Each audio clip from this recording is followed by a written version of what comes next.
Decker Carlsen എന്ന് പറയുന്നൊരു Fox T വിയിൽ ഒരു പഴയ അവതാരകനാണ്. അയാൾക്ക് ട്രംപുമായിട്ട് വളരെ അടുത്ത ബന്ധമുണ്ട്. ഈ ടക്കർ കാൾസൺ എന്ന് പറഞ്ഞാൽ റൈറ്റ് വിങ്ങറാണ്. അവിടുത്തെ റിപ്പബ്ലിക് എന്ന് പറയാൻ പറ്റില്ല, ഒരു റൈറ്റ് വിങ്ങർ ആയിട്ടുള്ള അവിടുത്തെ അർണബ് ഗോസ്വാമി. അത് അമേരിക്കൻ പ്രസിഡന്റ് ആയിരിക്കും 1ാം ടേമിൽ ട്രംപ് നോർത്ത് കൊറിയയിൽ പോകുമ്പോൾ അദ്ദേഹത്തെ അനുഗമിച്ച ആളാണ്. ട്രംപുമായിട്ട് നിരവധി തവണ ഇൻ്റർവ്യൂ നടത്തിയിട്ടുള്ള ഒരാളാണ്. അയാൾക്ക് വലിയ തോതിൽ ട്രംപിൽ സ്വാധീനമുണ്ട്.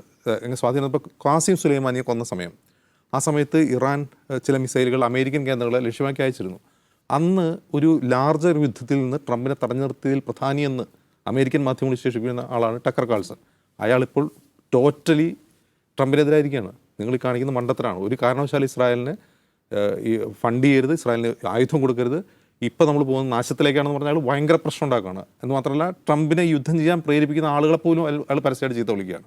വെറുതെ കുഴപ്പമുണ്ടാക്കരുതെന്ന് പറഞ്ഞു. അപ്പോൾ ഇപ്പോൾ നമ്മൾ കാണുന്ന ഒരു അവ്യക്തതയുണ്ടല്ലോ, അതായത് ട്രംപ് ഒരു മീഡിയേഷന് പോവുകയാണോ, അതല്ല ഇസ്രായേലിൻ്റെ ഒപ്പം യുദ്ധം ചെയ്യാൻ പോകണം എന്നുള്ളതിൽ ഇപ്പോൾ ഒരു കൃത്യതയില്ല. അപ്പോൾ G7 ഉച്ചോടി കഴിഞ്ഞ് രാവിലെ പുള്ളി നേരെ തിരിച്ചു വന്നിട്ടുണ്ട്, പകുതി വഴിക്ക് ഇറങ്ങി പോന്നിട്ടുണ്ട്.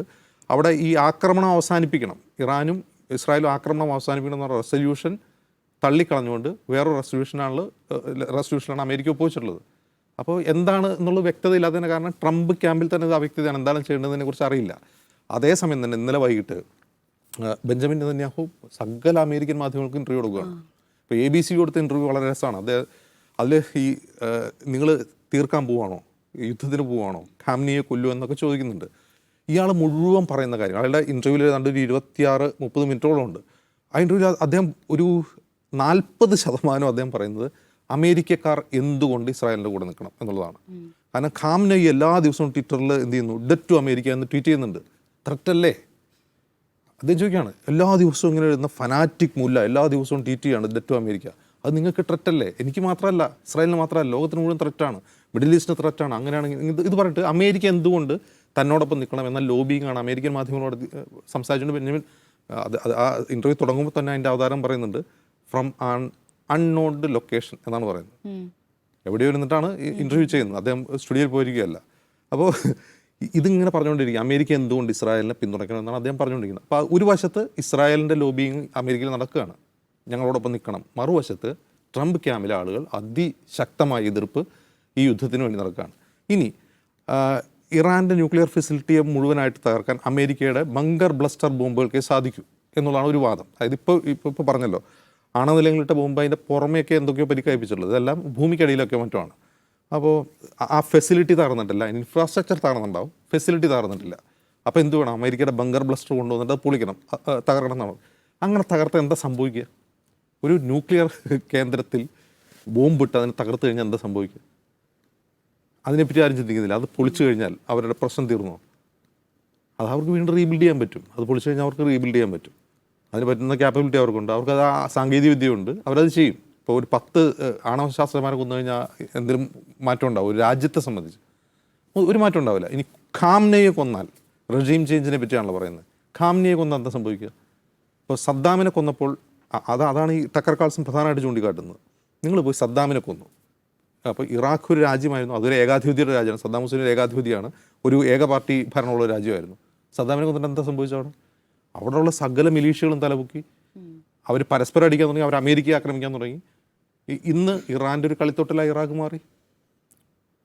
അതാണ് സംഭവിച്ചത്. അതുകൊണ്ട് അമേരിക്കയ്ക്ക് എന്തെങ്കിലും ഗുണമുണ്ടായോ? ഒന്നുമില്ല. ഇറാനിൽ ഖാംനയെ വീഴ്ത്തി ഇപ്പോഴത്തെ റെജീം മാറ്റിയെന്ന് വയ്ക്കുക, അവിടെയും സമാനമായ സംഭവം ഉണ്ടാവുക. അങ്ങനെ മാറ്റാൻ കഴിയില്ല, അതൊരു പ്രധാനപ്പെട്ട കാര്യം. മുമ്പ് സൂചിപ്പിച്ച പോലെ അതൊരു ഡെമോക്രാറ്റിക്കലി എലക്റ്റഡ് ഭരണകൂടമാണ്, ജനങ്ങൾ തിരഞ്ഞെടുക്കുന്ന ഭരണകൂടമാണത്. അതൊരു പൂർണ്ണ ജനാധിപത്യമാണെന്ന് വെച്ചാൽ പല അർത്ഥത്തിലെ പൂർണ്ണ ജനാധിപത്യമാണ്. കാരണം അവരുടെ ഈ ഗാർഡിയൻ കൗൺസിൽ എന്ന് പറയുന്നത് അവരുടെ ഒരുതരം ഭരണഘടനാ മോണിറ്ററിംഗ് സംവിധാനമാണ്. അവർ വിശ്വസിക്കുന്ന ഇസ്ലാമിക റവല്യൂഷൻ, ഇസ്ലാമിക മൂല്യങ്ങളുടെ അടിസ്ഥാനത്തിലാണോ നിയമങ്ങൾ പാർലമെൻറ്റ് നിർമ്മിക്കുന്നത്, അതനുസരിച്ചാണോ രാജ്യത്തിന് നയം പോകുന്നതെന്നുള്ള അവർ മോണിറ്റർ ചെയ്യുന്നതെന്ന് മാത്രമല്ല. അതുകൊണ്ട് നേർക്കുനേരെ അവർ ഭരണത്തിൽ ഇടപെടുന്ന ആൾക്കാരല്ല. പക്ഷെ അവർ റെട്രക്കിൽ പ്രശസ്തരാണ് അമേരിക്കയ്ക്കെതിരെ. കാരണം വെച്ചാൽ ഈ വിപ്ലവത്തിൻ്റെ ഒരു പാരമ്പര്യമാണത്. അമേരിക്കയ്ക്കെതിരെ സംസാരിക്കുന്ന ആ വിപ്ലവത്തിൻ്റെ ഒരു സ്വഭാവമാണ്. അപ്പോൾ ഈ death to America, death to Israel എന്നുള്ള അവർ നിരന്തരം പറഞ്ഞുകൊണ്ടേയിരിക്കും. അങ്ങനെ ഇളക്കി കളയാൻ പറ്റുന്ന, ഇപ്പോൾ സദ്ദാമിനെ കൊന്നപ്പോൾ ഇറാഖിലെ ഭരണകൂടം ഇല്ലാതായതുപോലെ ഖാംനെയോ അല്ലെങ്കിൽ ഇപ്പോഴത്തെ പ്രസിഡന്റ് പെഷസ്കിയാനെ കൊന്ന ആ ഭരണകൂടം ഇല്ലാതാവില്ല. കാരണം അതൊരു ഡീപ്പ് റൂട്ടഡാണ്, അവിടുത്തെ ജനങ്ങൾ എലക്ട് ചെയ്ത ആൾക്കാരാണ്. മറ്റൊന്ന്, ഇപ്പോൾ റിസാ ഷാ പെഹ്ലിയുടെ കാലത്ത് ഇപ്പോൾ പലരും പറയും 79 മുമ്പുള്ള ഇറാനെ നോക്കൂ, മിനി സ്കേർട്ട് ധരിച്ച പെൺകുട്ടികൾ നടക്കുന്നു.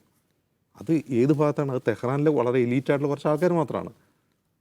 ബാക്കി ഇറാൻ എന്ന് പറഞ്ഞാൽ വലിയൊരു രാജ്യമാണ്. ആ രാജ്യത്ത് ജനങ്ങളുടെ സംസ്കാരം, അവരുടെ പ്രധാനപ്പെട്ട പ്രൈഡ് എന്ന് പറഞ്ഞാൽ അവരുടെ പേർഷ്യൻ കൾച്ചറിനെ കുറിച്ചാണ് അവിടുത്തെ ആളുടെ പ്രൈഡ്. അവർ അറബ്സ് അല്ല, അവർ പേർഷ്യനാണ്. ഞങ്ങൾ സൈറസ് ചക്രവർത്തിയെക്കുറിച്ച് അഭിമാനം കൊള്ളുന്ന ആൾക്കാരാണ് അവർ. പേർഷ്യൻ പ്രൈഡിനെ കുറിച്ച് സംസാരിക്കുന്ന ആളാണ് ഇറാൻ. അപ്പം അങ്ങനെ വളരെ വലിയൊരു സിവിലൈസേഷനുള്ള, വളരെ പഴക്കമുള്ള ഒരു സംസ്കാരത്തെ ഒരു ലീഡറെ കൊന്നുകൊണ്ട് ഇല്ലാണ്ടാക്കാം എന്ന് കരുതുന്ന ഒരു മൗഢ്യമാണ്. അങ്ങനെ ബെഞ്ചമിൻ നെതന്യാഹുവിലും കരുതുന്നുണ്ടാവില്ല. അതാണ് എൻ്റെ രസം. ഇപ്പോൾ ഈ റെജീം ചേഞ്ച് എന്ന് നെതന്യാഹു പറയുന്നത് ഈ യുദ്ധം പ്രൊലോങ് ചെയ്യാനുള്ള ഒരു വഴി മാത്രമായിട്ടാണ് കാണുന്നത്. അല്ലാണ്ട് ഇപ്പോൾ ഖാംനെയെ കൊന്ന അവിടുത്തെ ഭരണകൂടത്തെ മാറ്റികളെന്ന് നെതന്യാഹുവിനും ചിന്തിക്കുന്നുണ്ടാവില്ല. അത്രയും ബുദ്ധിയില്ലാത്ത ആളൊന്നുമില്ല അയാൾ. അപ്പോൾ ഈ യുദ്ധം നീട്ടുക എന്നുള്ള ഒരു അടിയന്തര ഒരു കാരണം മാത്രമാണ് ഇപ്പോൾ നടക്കുന്ന കാര്യങ്ങൾക്കുള്ളത്. അതിൽ ട്രംപ് വീഴുമോ ഇല്ലേ, ട്രംപ് ഏത് പൊസിഷനിൽ നിൽക്കും എന്നുള്ളതാണ് ഇനി വരുന്ന മണിക്കൂറിൽ നമ്മൾ കാണുന്നത്.